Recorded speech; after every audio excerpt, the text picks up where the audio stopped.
आम्ही वाराणसीमध्ये आलेलो आहोत आणि वाराणसीमध्ये सुरुवातीला काशी विश्वेश्वरचं दर्शन घेण्याच्या अगोदर काळभैरवाचं दर्शन घ्यावं असा समज असल्यामुळे आम्ही सुरुवातीला काळभैरवचं दर्शन घ्यायचं ठरवलं. आणि काळभैरवकडे जाणारा रस्ता खूप अरुंद आहे. आपण पाहत आहात समोर किती अरुंद रस्त्यानं लोक चाललेले आहेत. तसेच हा रस्ता देखील खूप गचाळ आहे, म्हणजे इथे स्वच्छता अजिबात नाही. आपल्याला इथं जाण्यासाठी बॅटरी कार किंवा बॅटरी रिक्षेची गरज असते, कारण त्या छोट्या रिक्षा असतात आणि त्या छोट्या छोट्या रस्त्याने जाऊ शकतात.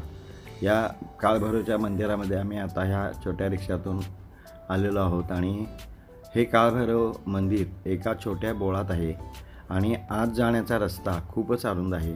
2 रस्त्याने आत जाता येते. त्याप्रमाणे आम्ही जवळजवळ 40 प्रवासी आम्ही कोल्हापूरहून इथे आलेलो आहोत आणि आम्ही आता काळभैरवच्या मंदिराकडे निघालेलो आहोत. तर आपल्याला कल्पना येईल की हा रस्ता किती अरुंद आहे ते. इथे फोटो काढण्यास मनाई असल्यामुळे आम्ही फक्त काळभैरवच्या मंदिराच्या बाहेरील बाजूचं शूटिंग करू शकलो आणि आतमध्ये काळभैरवचं मंदिर चांगलं आहे. तिथे रोज पूजा अर्चा केली जाते, तसेच आरती केली जाते आणि बरेच लोक ह्या दर्शनाचा लाभ घेतात.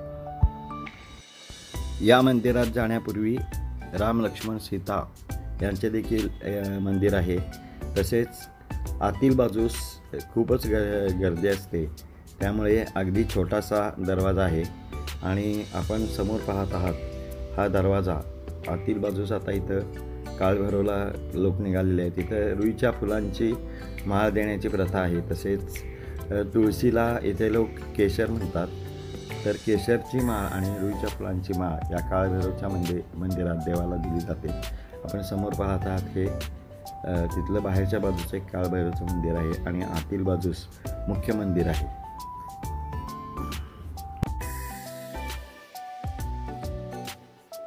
मंदिराच्या बाहेर हे राम लक्ष्मण व सीता यांचं मंदिर आहे आणि आपण समोर लाल भगव्या रंगाचं आपल्याला जो भेटझेंडा दिसतो ते मूळ काळभैरवचं मंदिर आहे आणि त्या चौकटीनंतर आतील बाजूचं शूटिंग आपल्याला घेता येत नाही. त्यामुळं आम्ही तेथील थोडाफार जेवढं शक्य असेल तेवढी शूटिंग आणि माहिती घ्यायचा प्रयत्न केला. तर वाराणसीमधलं हे काळभैरवचं प्रसिद्ध मंदिर आपण ज्यावेळा काळभैरवला किंवा वाराणसीला याल तेव्हा जरूर पहा.